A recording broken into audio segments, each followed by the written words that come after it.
하나님 말씀 여호수아 5장 10절로 5장 15절입니다. 다 찾으셨으면 반영하시겠습니다. 다 같이 합독하겠습니다. 또 이스라엘 자손들이 길갈에 진쳤고 그달 14일 저녁에는 여리고 평지에서 6월절을 지켰으며 6월절 이튿날에 그 땅의 소산물을 먹되 그날에 무교동과 볶은 곡식을 먹었더라. 또 그 땅의 소산물을 먹은 다음 날에 만나가 그쳤으니 이스라엘 사람들이 다시는 만나를 얻지 못하였고 그 해에 가나안 땅의 숙주를 먹었더라. 여호수아가 여리고에 가까이 이르렀을 때에 눈을 들어본즉 한 사람이 칼을 빼어 손에 들고 마주 서 있는지라. 여호수아가 나아가서 그에게 묻되 너는 우리를 위하느냐 우리의 적들을 위하느냐 하니 그가 이르되 아니라 나는 여호와의 군대 대장으로 지금 왔느니라 하는지라. 여호수아가 얼굴을 땅에 대고 엎드려 절하고 그에게 이르되 내 주여 종에게 무슨 말씀을 하려 하시나이까. 여호와의 군대 대장이 여호수아에게 이르되 내 발에서 신을 벗으라. 내가 선 곳은 거룩하니라 하니 여호수아가 그대로 행하니라.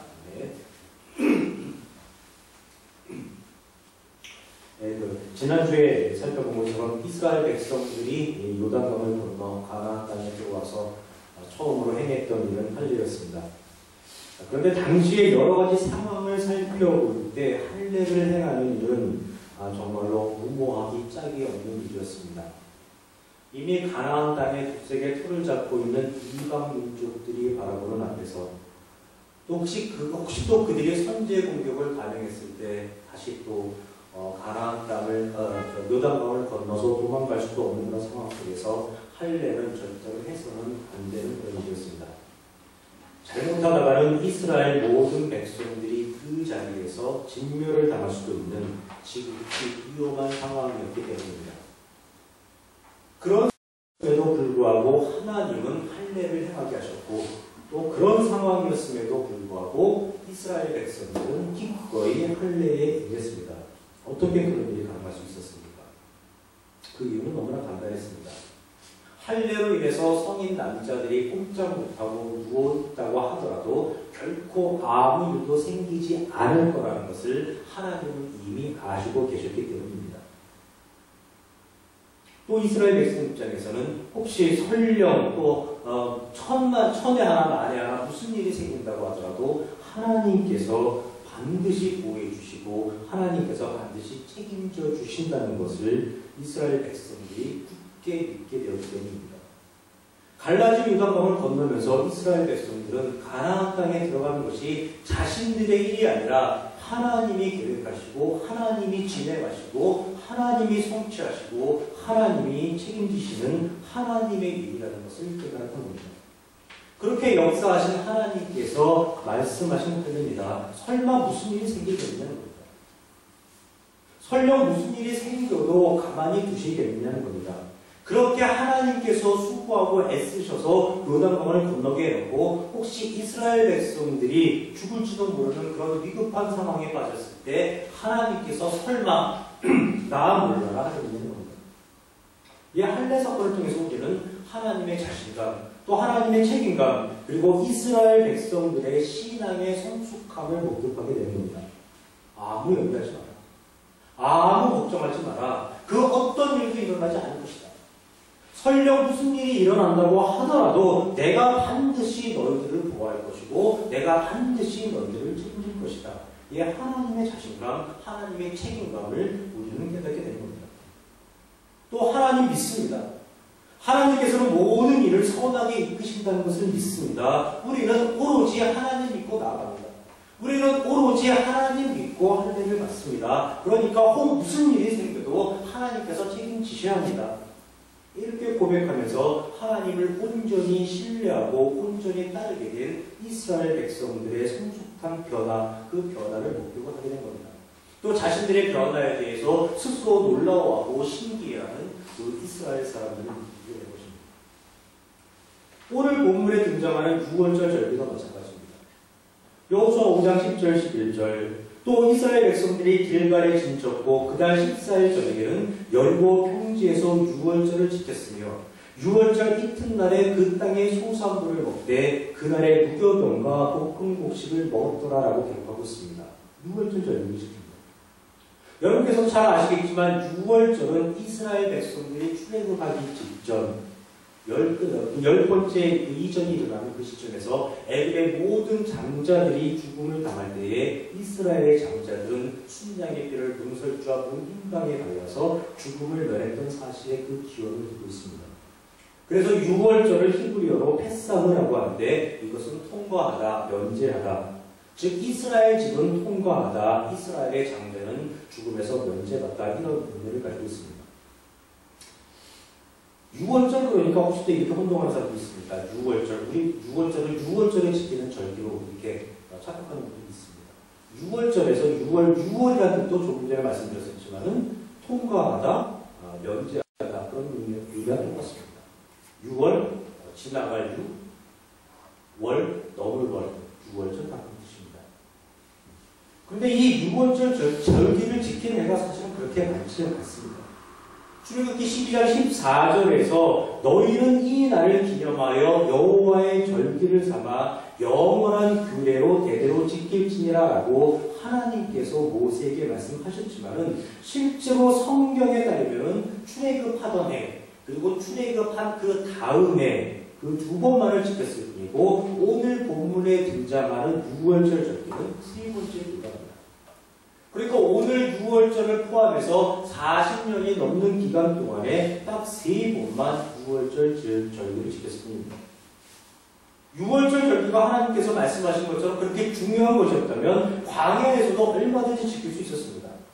비록 광야 땅이기는 하지만 6월절 절기를 지키는 건 그렇게 어려운 일 아닙니다. 아주 쉬운 일입니다. 그러나 하나님은 그렇게 하시지 않으셨습니다.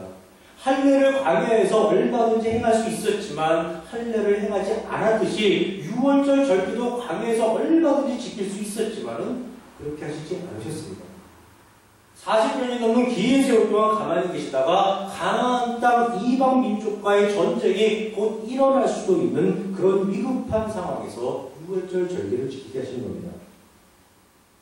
혹시 일어날지도 모를 전쟁에 대비해서 모두가 긴장의 끈을 놓지 않고 한마음 한뜻이 되어서 사기를 모아야 할 때 이미 전쟁에서 승리한 것이냐 절기를 지킨다는 것 할례와 마찬가지로 역시 무모하고 위험한 일입니다. 그러나 하나님은 그런 상황 속에서도 절기를 지키게 하셨고 이스라엘 백성들 역시 그런 상황 속에서도 아무런 보여 없이 유월절 절기를 지킵니다. 하나님의 자신감, 하나님의 책임감을 우리가 깨닫게 되는 것이고 또 그런 하나님을 믿고 따르는 이스라엘 백성들의 성숙한 변화 또 자신들의 변화에 대해서 스스로 놀라워하고 신기해하고 또 즐거워하는 그런 이스라엘 백성들을 목격을 하게 되는 겁니다. 그런데 할례와 유월절 절기를 통해서 성경이 보여주려는 게 더 있습니다. 즉 하나님께서 하신다는 것 하나님께서 책임지신다는 것, 그리고 이스라엘 백성들이 그런 하나님을 온전히 신뢰할 수 있을 정도로 성숙되었다는 것, 이것 이외에도 성경이 보여주려는 게 더 있습니다. 그리고 어쩌면 이것이 할례와 유월절에 담겨있는 더 큰 의미라고 할 수가 있습니다. 두 가지 측면에서 살펴볼 수가 있습니다. 첫 번째는 바로 하나님의 사역이 완성되었다는 것이고 그 의미는 하나님께서 이스라엘 백성들을 이제 인정해 주셨다는 겁니다. 하나님께서 드디어 이스라엘 백성들을 하나님을 아는 존재로 하나님의 가치와 원리로 살아갈 수 있는 능력을 가진 존재로 백성으로 하나님께서 인정해 주셨다는 겁니다. 할례가 무엇이었습니까? 하나님께서 아브라함에게 복을 주시고 땅을 주시고 민족을 이루어 주시겠다는 약속의 증표가 바로 할례였습니다. 즉 전능하신 하나님께서 죄로 인해 결코 완전해질 수 없는 사람을 아브라함에게 하셨던 세 가지 약속을 성취함으로써 완전하게 만들어 주시겠다는 하나님의 약속의 증표였고 사람의 입장에서는 그 하나님을 믿고 따르겠다는 다짐의 증표였습니다. 그런 할례를 요단강을 건너 가나안 땅에 들어오자마자 하나님께서 행하게 하셨던 겁니다. 이게 무슨 의미입니까? 바로 하나님의 약속이 드디어 성취되었다는 그것을 선포하는 것이고 이스라엘 백성이 이제 하나님 앞에서 온전한 존재가 됐다는 것을 하나님께서 인정해 주시는 선포입니다. 또 유월절도 마찬가지입니다. 광야 생활을 맞이하는 첫해 유월절을 지키고 그로부터 40여 년이 흘러서 가나안 땅에 들어오자마자 유월절을 지킵니다. 즉 광야 생활은 유월절 절기로 시작해서 유월절 절기로 끝나는 것입니다. 그런데 광야 생활은 무엇을 의미하는 것이었습니까? 광야 생활은 출애굽한 이스라엘 백성들에게 하나님께서 하나님의 존재를 가르치고 하나님의 원리를 가르치는 기간이었습니다. 이제 가나안 땅에 들어와 유월절 절기를 지킴으로써 그 하나님의 가르침이 완성되었다는 것을 선포하는 것입니다. 이제 그 가르침대로 이스라엘 백성들이 살아갈 수 있는 충분한 능력을 갖게 되었다는 것, 즉 이스라엘 백성이 이제 하나님 앞에서 온전해졌다는 것을 하나님께서 인정하시고 하나님께서 선포하는 것입니다. 할례와 유월절 절기 속에 들어가 있는 또 다른 의미, 그 두 번째는 앞으로 가나안 땅에서 전개될 여러 가지 상황이 결코 전쟁 상황이 아니라는 선언입니다. 우리들은 흔히 가나안 입성을 정복 전쟁이라고 표현합니다. 그래서 여호수아를 일컬을 때 흔히 여호수아 장군이라고 말하기도 합니다. 그러나 하나님께서 생각하시는 가나안 입성은 정복 전쟁이 아니라 회복입니다. 하나님께서 아브라함에게 약속하셨던 가나안 땅이 죄의 원리가 가득한 곳이 되어 있습니다. 이 땅을 이스라엘 백성을 통해서 하나님의 원리가 가득한 곳으로 회복하는 것, 그것이 가나안 땅 입성의 진정한 의미입니다. 그러기에 여호수아 1장에서 하나님께서는 두려워 떨고 있는 여호수아에게 전쟁에서 승리하는 방법, 전쟁에서 이기는 비법, 전쟁에서 승리하는 어떤 전략 전술을 가르쳐 주시는 것이 아니라 율법을 다 지켜라. 율법을 주야로 묵상하라. 율법을 내 입에서 떠나지 말게 하라라고 말씀하시면서 율법, 즉 하나님의 원리와 하나님의 심정과 마음, 하나님의 가치를 들고 나오셨던 겁니다. 할례와 유월절 절기를 행하게 하시는 하나님의 심정과 마음이 여호수아에게 그 율법을 강조하시는 그때의 하나님의 심정과 마음입니다. 이제 내가 너희들을 다 인정해 준다. 이제 내가 너희들을 나의 장자로 인정해 준다. 이제 너희들이 나 하나님의 심정과 마음이 담긴 율법의 원리로 살아갈 능력을 가지고 있고 그 능력으로 이방 민족들까지 다 사랑으로 품어주면서 그들에게 하나님의 심정과 마음을 가르쳐서 그들과 더불어 이 땅에서 기쁘고 즐겁고 행복하게 살아갈 수 있는 그런 존재라는 것을 인정해 준다. 이것이 바로 하나님의 마음입니다. 하나님은 애당초 아브라함에게 땅을 주시겠다고 약속하실 때부터 전쟁이라는 것을 생각하신 적이 없습니다. 그리고 요단강을 건너온 지금 이 순간에도 전쟁을 생각하지 않습니다. 오직 죄적 원리에 빠진 가나안 땅을 이스라엘 백성들을 통해서 하나님의 원리가 가득한 땅으로 회복하는 것. 그래서 이스라엘 민족과 이방 민족들이 더불어 하나 되어 잘 살아가는 것, 하나님은 그것만을 생각하시고 있을 뿐입니다. 그 생각을 이스라엘 백성들로 알게 하기 위해서 하나님께서 할례를 행하셨고 하나님께서 유월절 절기를 지키게 하셨던 겁니다. 이 할례와 유월절 절기가 가지고 있는 보다 큰 의미는 하나님의 사역이 완성되었다는 사실, 그리고 하나님께서 이스라엘 백성들을 하나님을 아는 백성으로 하나님의 원리대로 살아갈 수 있는 능력을 가진 그런 백성으로 인정해 주었다는 사실, 또 가나안 입성은 전쟁이 아니라 회복이라는 사실을 보여주는 겁니다. 이러한 사실들을 뒷받침할 수 있는 증거가 되는 내용이 여호수아 5장 12절입니다. 또 그 땅에 소산물을 먹은 다음 날에 만나가 그쳤으니 이스라엘 사람들이 다시는 만나를 얻지 못하였고 그 해에 가나안 땅에 소출을 먹었더라 합니다. 자, 만나가 그쳤습니다. 6월절 이튿날 그 땅에 소산물을 처음 먹었고 소산물을 처음 먹은 그 다음 날부터 만나가 그쳤습니다. 수십 년 동안 이스라엘 백성들의 양식이었던 만나가 이제 더 이상 내리지 않는 것입니다. 갑자기 만나를 끊으면 어떻게 합니까? 이제 가나안 땅에 들여보내 죽었으니까 나머지는 너희들이 알아서 하라고 하나님께서 방치하신 겁니다. 이제 내 할 일 다 했으니 살든지 죽든지 더 이상 내 할 바 아니라고 하나님께서 이스라엘 백성들을 외면하시는 겁니다. 그렇지 않습니다. 하나님은 결코 그러실 분이 아니십니다. 만나가 그쳤다는 것은 이제 아브라함과 맺은 하나님의 약속이 성취되었다는 것이고 이스라엘 백성들 스스로 식량을 조달할 수 있는 상황과 형편이 되었다는 것입니다. 스스로 먹고 살아갈 수 있는 능력이 이제는 이스라엘 백성들에게 충만해졌다는 겁니다. 광야에서는 하나님의 도우심에 의지할 수밖에 없었습니다. 거칠고 메마른 땅에서 식량 한 알갱이 나지는 않습니다. 어쩔 수 없이 이스라엘 백성은 하나님만 바라봐야만 하는 그런 상황이었습니다. 그리고 하나님께서는 자신만을 바라보는 그 이스라엘 백성들에게 때에 맞춰서 일용할 양식을 공급해 주셨습니다. 그런데 이제는 상황이 달라졌습니다. 이스라엘 백성들이 하나님을 아는 존재로 변화되었고 광야와는 비교가 안 될 정도의 아주 좋은 환경에 놓여 있습니다. 이제 그런 존재로 변화시켜 주었고 이제 그런 좋은 환경으로 들여놓았으니 지금부터는 스스로의 삶을 도모하라는 것입니다. 하나님께서 계속 구원을 주시되 이제 사람 스스로가 주체가 되어서 살아달라는 겁니다. 나 몰라가시는 게 아닙니다. 하나님께서 하실 일을 미루시는 게 아닙니다. 하나님의 책임 회피가 아닙니다. 이제 그런 존재로 살아갈 수 있는 그런 능력을 가진 그 사람을 인정하시고 그 사람의 존재를 귀히 여기시고 또 그렇게 살아갈 수 있는 그 사람의 인격을 존중하시고 자유를 보장하시는 하나님의 배려의 끝이가 되는 것입니다. 예수 그리스도의 십자가 사역으로 말미암은 구원의 원리도 마찬가지입니다.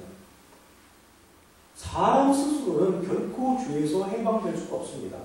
사람 스스로는 결코 죄로부터 노인받을 수가 없습니다. 왜냐하면 사람은 죄가 무엇인지도 모르고 자기 자신이 죄에 사로잡혀 있다는 그 사실조차 전혀 알아차리지 못하기 때문입니다. 자신의 문제가 무엇인지도 모르는데 어떻게 자신의 문제를 스스로 해결할 수 있겠습니까? 결코 해결할 수가 없습니다. 그래서 예수 그리스도께서 십자가에서 죽으셨던 겁니다. 사람의 죄의 문제를 해결해 주시기 위해서 예수님께서 죽으시고 부활하시고 승천하셨던 겁니다. 예수 그리스도의 일방적인 십자가 은혜로 구원을 받은 사람들, 즉 성도는 이제 하나님의 심정과 마음, 하나님의 원리, 하나님을 기준 삼아 살아갈 수 있는 그런 능력을 가진 존재들입니다. 즉 스스로 살아갈 수 있는 그런 존재가 된 것입니다. 따라서 구원받은 성도의 삶은 이제부터는 자신의 몫이 되는 겁니다. 물론 성령이 도와를 주십니다. 그러나 삶의 주체는 성도입니다. 자신을 죄에서 구원한 하나님의 사랑의 원리를 이해하고 그 사랑의 원리를 자신의 삶 속에 구현하고 적용하고 그 사랑의 원리를 이웃에게 전파하면서 살아가는 성도의 삶, 그것은 오로지 자신의 몫입니다. 성도를 귀히 여기시고 성도의 인격을 존중하시고 성도의 자유를 보장하시는 하나님의 배려입니다. 능히 그런 삶 살아가실 수 있는 우리 단우림의 성도 되시기를 주님의 이름으로 축원합니다.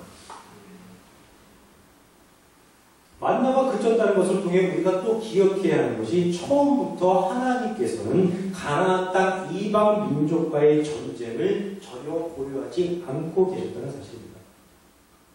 군대를 다녀오신 남자분들은 다들 잘 아시겠지만은 군대에서 제일 중요한 것은 식량입니다.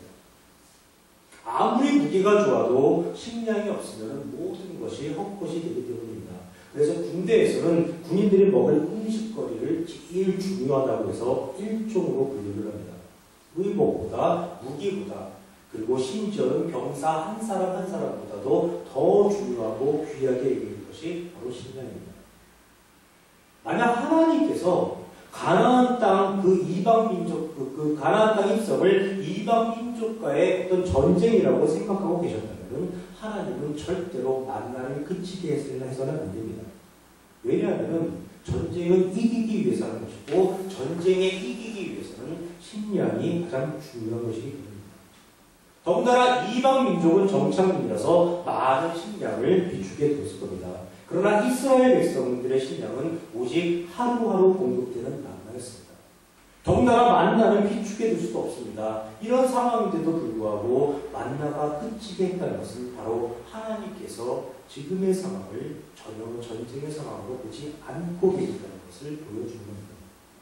그리고 이것은 너무나 당연한 이야기입니다.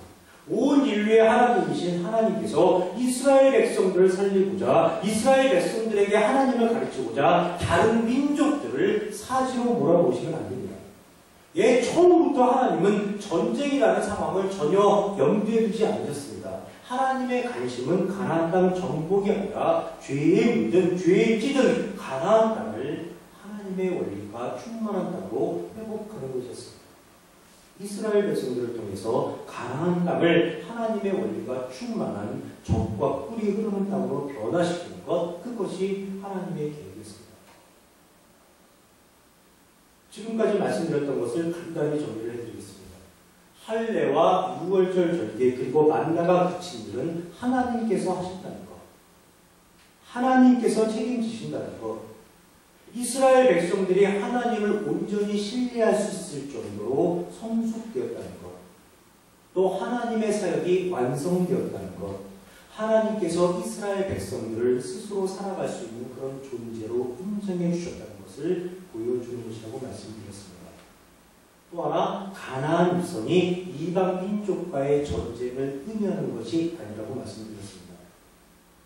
이 모든 사실을 한 번 더 확실하게 보여주고 증거해주는 내용이 여호수아 5장 13절로 15절 여호와의 군대 대장이 등장하는 장면입니다.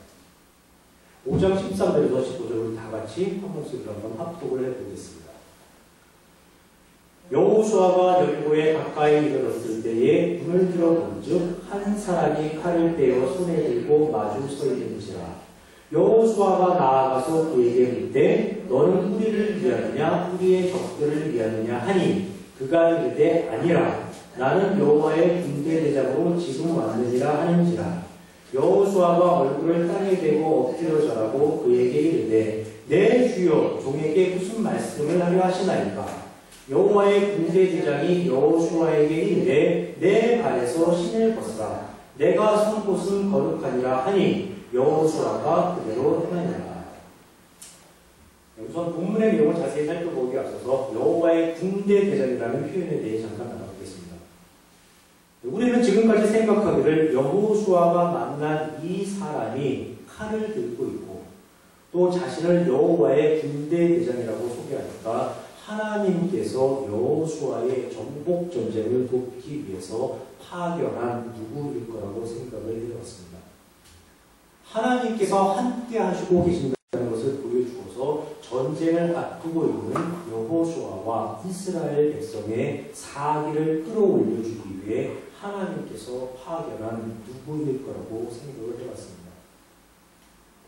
맞죠? 그렇게 생각 안 했습니다. 성경에 보면 이와 유사한 표현이 많이 등장합니다. 하나님께서 여호와께서 직접 사람에게 나타나시거나 사람의 꿈속에 나타나시는 경우도 있지만은 여호와의 사자라는 이름으로 또 여호와의 천사라는 이름으로 하나님의 사자라는 이름으로 하나님의 그 천사라는 이름으로 사람에게 나타나시거나 사람의 꿈속에 나타나시는 경우가 있습니다. 그리고 오늘은 여호와의 군대 대장이라는 이름으로 나타납니다. 그런데 사람들은 이런 데에 많은 관심을 갖습니다. 여호와의 천사는 누구일까? 여호와의 사자는 누구고 여호와의 군대 대장은 누구일까? 그들의 서열은 어떻게 되고 그들이 담당하는 주요 역할은 무엇일까? 그리고 그들과의 차이는 무엇일까? 왜 어떤 때는 하나님께서 직접 나타나시고 왜 어떤 때는 여호와의 사자, 여호와의 천사, 여호와의 군대 대장을 파견하시는 것일까요? 이런 데 참 많은 관심을 갖습니다. 또 실제로 많은 학자나 목회자는 이런 것을 연구하기도 합니다. 이런 분들에게 제가 묻고 싶습니다. 하나님께도 과연 국무총리가 필요할까요? 대답해 보십시오. 하나님께도 국무총리가 필요할까요? 하나님께도 장관이 필요하고 하나님께도 차관이 필요할까요? 하나님께도 비서실장이 필요하고 하나님께도 대변인이 필요할까요? 하나님께도 육군, 해군, 공군 참모총장이 필요하고 검찰총장이 필요하고 경찰청장이 필요할까요? 또 하나님의 나라에서 이런 직책을 맡은 사람들이 있다면 그들과의 과연 계급이 계급화되어 있고 서열화되어 있을까요? 결코 그렇지가 않습니다. 왜냐하면 하나님은 언제나 어디에나 계시는 분이시며 모르는 것, 하지 못하는 것이 전혀 없는 전지전능하신 분이시기 때문입니다. 이런 하나님께 하나님의 일을 보좌하고 하나님의 일을 대신할 존재는 전혀 필요치가 않습니다. 그럼 여호와의 천사는 누구고 여호와의 사자는 누구고 여호와의 군대 장관은 누구일까요? 정답은 아주 쉽습니다. 정답은 무엇입니까? 우리 큰 목소리로 한번 대답해 보겠습니다. 정답은 무엇입니까? 예, 하나님입니다. 바로 하나님입니다. 모두가 하나님이신데 성경이 그렇게 표현해주고 있을 뿐입니다. 우리는 성경이 고도의 문학적인 기법, 고도의 수사학적인 그런 기법을 쓰고 있다는 것을 잊을 때가 너무나 많이 있습니다. 성경은 읽는 사람에게 그 재미와 감동을 더해주기 위해서, 그리고 또 읽는 사람이 보다 쉽게 이해할 수 있도록 만들어주기 위해서, 그리고 읽는 사람에게 그 주제를 보다 더 확실하게 전달하기 위해서 아주 다양한 그런 문학적 표현 방법을 쓰고 있습니다. 한 가지만 예를 들어보겠습니다. 마태복음 26장에 보면은 예수님께서 체포당하실 때 베드로가 칼을 빼들고 대제사장의 종을 쳐서 그의 귀를 떨어뜨리는 장면이 있습니다. 그때 예수님께서 하셨던 말씀이 너는 내가 아버지께 구하여 지금 12군당 더 되는 천사를 보내시게 할 수 없는 줄로 아느냐 했습니다. 이 표현이 실제로 하나님께는 수십 수백 군단의 천사가 있다는 뜻이 아닙니다. 그중 12군단 더 되는 천사를 예수님께서 불러올 수도 있다는 그런 뜻이 아닙니다.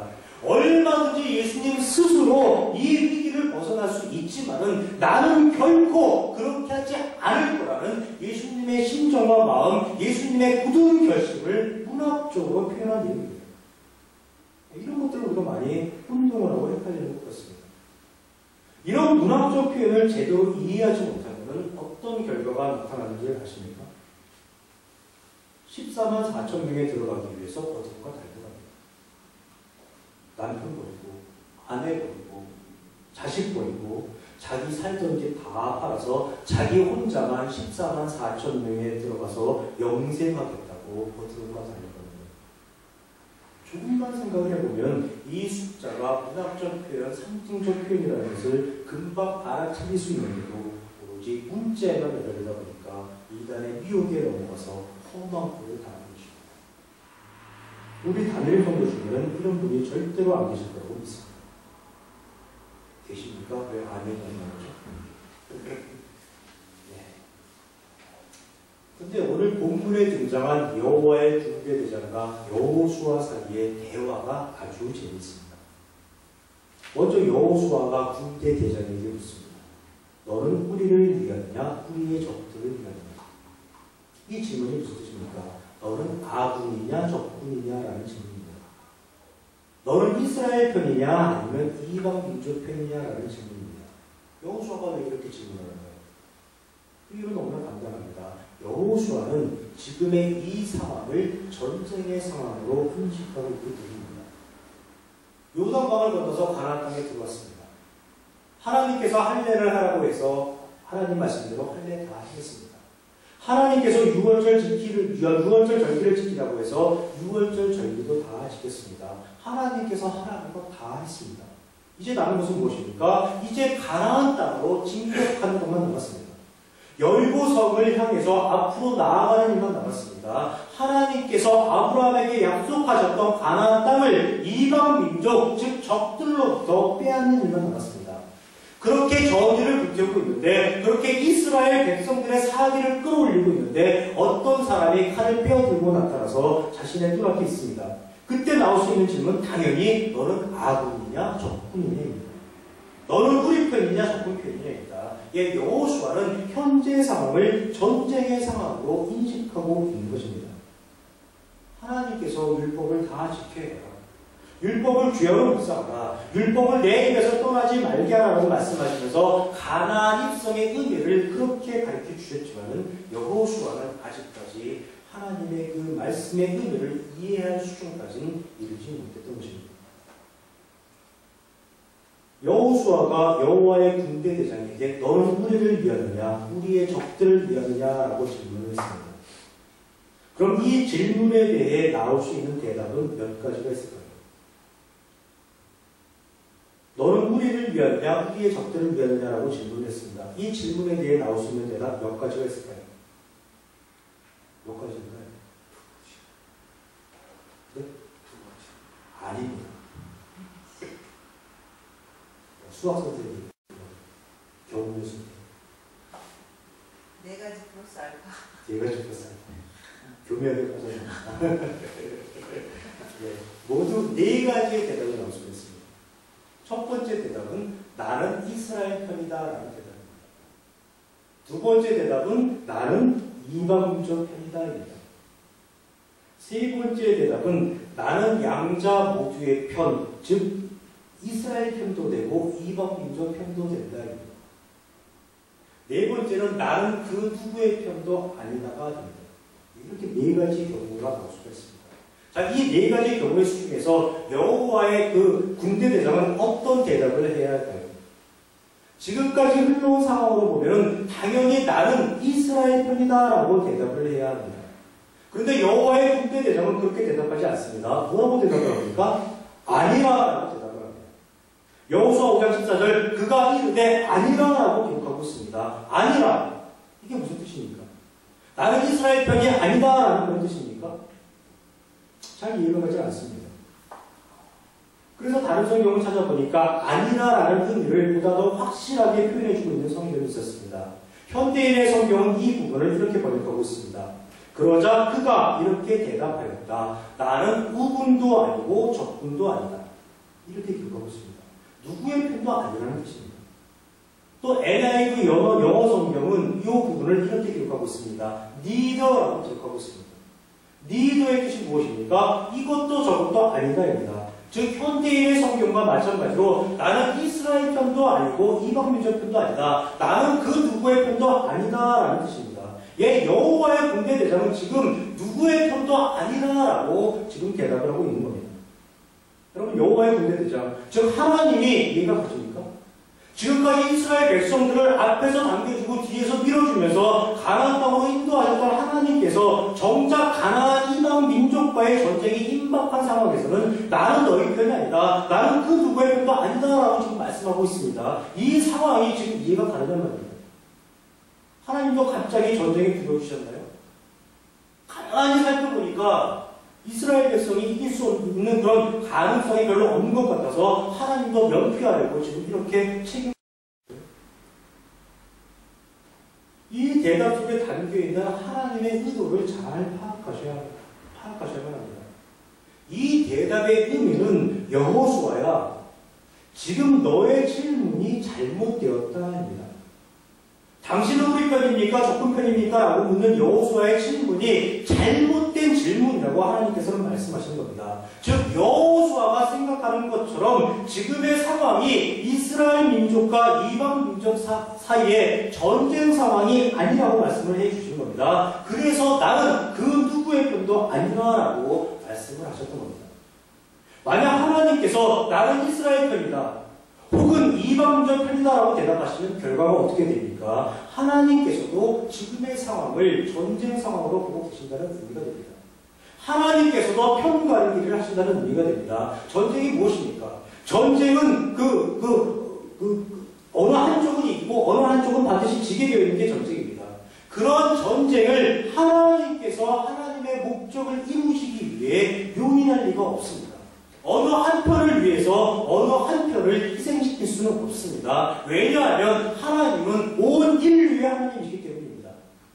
그래서 하나님께서는 나는 이스라엘 편이다 혹은 나는 이방 민족 편이다 라고 대답하시지를 않았던 것입니다.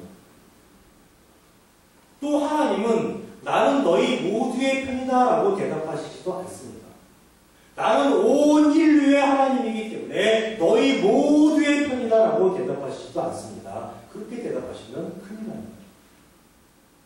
왜 그렇습니까? 그렇게 대답하시면 하나님께서 사람의 죄적 권리를 인정하시는 결과가 되기 때문입니다. 지금 여호수아는 이 상황을 전쟁 상황으로 보고 있다고 말씀드렸습니다. 오로지 이스라엘 민족의 유익과 이익만을 생각하고 있는 것입니다. 어떻게 하면 저 가나안 땅을 빨리 점령할까 그것만을 생각하고 있는 겁니다. 이방인들은 역시 다르지 않습니다. 자신들의 것을 빼앗기지 않기 위해서, 즉 자신들의 유익과 이익을 위해서, 즉 죄적 원리에 입각해서 이스라엘 민족에 대항할 생각만 하고 있고 대항할 준비만 하고 있는 겁니다. 그러기에 하나님께서는 나는 너희 모두의 편이다라고 대답하시지를 않았던 겁니다. 그럼 왜 하나님께서는 나는 그 누구의 편도 아니다라고 말씀을 하셨을까요? 그 이유는 너무나 간단합니다. 하나님에게 있어서 사람은 편가기의 대상이 아니기 때문입니다. 모든 사람은 동일하기 때문입니다. 모든 사람은 동일한 죄인이기 때문입니다. 하나님 보시기에 모든 사람은 다 똑같습니다. 더 잘난 이가 없고 더 못난 이가 없습니다. 그저 죄에 사로잡혀서 하루하루를 힘들게 살아가고 있는 불쌍한 그런 존재들일 뿐입니다. 하나님은 그 불쌍한 사람들, 그 불쌍한 존재들을 구원하기를 원하시는 겁니다. 즉 하나님의 유일한 대적자는 사람을 사로잡고 있는 그 죄가 되는 것입니다. 하나님의 진멸의 대상은 바로 죄입니다. 이스라엘 민족이든 이방 민족이든 어느 한편에도 피해를 주지 않고 그들을 죄의 원리에서 구해내기를 하나님은 원하시는 것입니다. 그래서 하나님께서는 나는 그 누구의 편도 아니다라고 말씀을 하시면서 지금의 상황이 결코 민족과 민족 사이의 그 전쟁 상황이 아니라는 것을 여호수아로 깨닫게 하시는 것입니다. 그런데 여호수아가 하나님의 이 말씀의 의미를 알아들었을까요? 하나님의 이 심정과 마음을 충분히 이해했을까요? 그렇지 않습니다. 그 증거가 여호수아 5장 14절 후반절입니다. 이렇게 되어 있습니다. 여호수아가 얼굴을 땅에 대고 엎드려 절하고 그에게 이르되 내 주여 종에게 무슨 말씀을 하려 하시나이까? 여호수아가 얼굴을 땅에 대고 또 엎드려 절했다고 하니까 우리는 여호수아가 하나님을 잘 경배했고 하나님 말씀을 충분히 알아들었다고 생각하기가 쉽습니다. 그러나 그렇지는 않습니다. 여호수아가 얼굴을 땅에 대고 엎드리는 행위는 그저 신을 향한 사람의 본능적인 행위일 뿐입니다. 중요한 것은 여호수아의 그런 행위가 아니라 여호수아의 말입니다. 여호수아가 뭐라고 부르고 있습니까? 내 주여 종에게 무슨 말씀을 하려 하시나이까? 이 말의 뉘앙스를 잘 생각을 하셔야 합니다. 여호수아가 칼을 든 어떤 사람에게 너는 우리 편이냐 적의 편이냐, 너는 우리들을 위하느냐 우리의 적들을 위하느냐라고 물어봤습니다. 이때 여호수아가 기대했던 대답은 무엇이었을까요? 나는 너희 쪽을 위한다 했을 겁니다. 더군다나 자신을 여호와의 군대 대장이라고 소개했기에 당연히 나는 너희 편이다, 나는 이스라엘 편이다, 나는 너희를 위한다라는 그런 대답이 나올 줄로 생각을 했을 겁니다. 그런데 뜻밖에도 나온 대답은 나는 그 누구의 편도 아니다라는 대답이었습니다. 그때 나온 여호수아의 대답이 내 주여 종에게 무슨 말씀을 하려 하시나이까? 지금 무슨 이야기를 하고 있냐는 것입니다. 무슨 말씀을 하시는지 나는 도대체 알아들을 수가 없다는 겁니다. 우리 편이면 우리 편이고 적의 편이면 적의 편이지 어떻게 그 어느 편도 아닐 수가 있냐는 겁니다. 여호수아는 이해를 하지 못하는 겁니다. 그러니까 알아듣기 쉽게, 좀 이해하기 쉽게, 좀 구체적으로 차분히 설명을 해달라는 겁니다. 그런 여호수아의 요청에 대해서 하나님께서 하시는 말씀 5장 15절 내 발에서 신을 벗으라. 내가 선 곳은 거룩하니라. 이 구절을 보면은 출애굽기에서 하나님께서 모세에게 하셨던 말씀이 연상이 됩니다. 모세가 미디안 광야에서 양을 치면서 살아가고 있던 어느 날 그 하나님께서 떨기나무 가운데 임하셔서 모세에게 하셨던 말씀이 출애굽기 3장 5절에 기록되어 있습니다. 그때 그 하셨던 말씀이 하나님이 이르시되 이리로 가까이 오지 말라. 내가 선 곳은 거룩한 땅이니 내 발에서 신을 벗으라 합니다. 하나님께서 모세에게 거룩한 곳이라고 말씀하셨습니다. 오늘은 여호수아에게 거룩한 곳이라고 말씀하십니다. 자, 그럼 하나님께서 말씀하시는 거룩한 곳은 어떤 땅인가요? 모세에게 말씀하실 때는 미디안 광야 땅이었습니다. 여호수아에게 말씀하실 때는 지금 가나안 땅입니다. 그럼 어느 땅이 더 거룩할까요? 어느 땅이 더 거룩할까요? 비싼 땅이 더 거룩합니다. 어느 땅이 더 거룩할까요? 자, 거룩한 땅의 기준은 과연 무엇일까요? 여호수아가 내 주여 종에게 무슨 말씀을 하려 하시나이까? 라고 보니까 하나님께서는 내가 선 곳은 거룩하니라 라고 말씀하십니다. 이 말씀을 통해서 하나님은 도대체 무엇을 알려주고 싶었던 것일까요? 우리는 거룩이라는 말을 아주 많이 사용을 합니다. 거룩한 사람, 거룩한 시간, 거룩한 장소, 거룩한 직업, 거룩한 행동. 거룩이라는 말을 아주 많이 사용합니다. 그런데 거룩한 것은 무엇이고 거룩하지 않은 것은 무엇입니까? 거룩의 기준이 도대체 무엇입니까? 거룩한 직업이 있으면 거룩하지 않은 직업이 있습니다. 어떤 직업은 거룩하고 어떤 직업은 거룩하지 않을까요? 목사는 다 거룩한 직업입니다.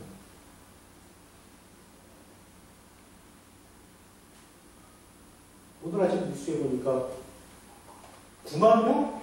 9만 명이 되는 큰 교회의 부목사가 지하철에서 스마트폰으로 그 여성의 치마핏을 촬영하다가 걸려가지고 기소를 당했던 거예요.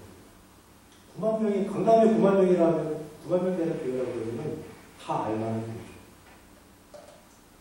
목사는 거룩한 직업입니까?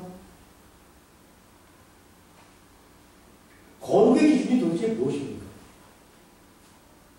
거룩의 기준은 하나님입니다. 하나님의 가치, 하나님의 원리, 하나님의 기준이 작동하면 거룩한 것이고, 죄의 가치, 죄의 원리, 죄의 기준이 작동하면 거룩하지 않은 것입니다. 즉 하나님이 계시느냐, 하나님이 계시지 않느냐가 거룩의 기준이 되는 것입니다. 하나님의 가치로 하느냐, 죄적 가치로 하느냐에 따라 거룩이 달라지는 것입니다. 거룩의 기준은 오로지 하나님입니다. 그런데 오늘 하나님께서 여호수아에게 내가 선 곳은 거룩하니라 라고 말씀을 하십니다. 그럼 이 말이 무슨 뜻입니까? 하나님께서 함께하고 계신다는 뜻입니다. 하나님의 가치, 하나님의 원리, 하나님의 기준이 함께하고 있다는 뜻이 됩니다. 즉 가나안 땅은 하나님께서 함께하시는 거룩한 땅, 적과 풀이 흐르는 땅이라고 말씀을 하시는 것입니다. 따라서 가나안 땅은 여호수아가 생각하는 것처럼 정복해야 하는 땅이 아니라 전쟁을 통해서 빼앗아야 하는 그런 땅이 아니라 하나님의 심정, 하나님의 마음을 가지고 하나님의 가치, 하나님의 원리, 하나님의 기준에 입각해서 하나님의 방식으로 회복해야 하는 땅이라고 말씀을 하시는 겁니다. 이 전쟁이 아니라 회복입니다. 가나안 입성은 민족과 민족과의 전쟁이 아니라 하나님의 원리로, 하나님의 가치로, 하나님의 심정과 마음이 있는 그런 아름다운 젖과 꿀이 흐르는 땅으로 회복하는 것, 그것이 바로 하나님의 심정과 마음입니다. 자, 이 일을 누가 하는 것입니까?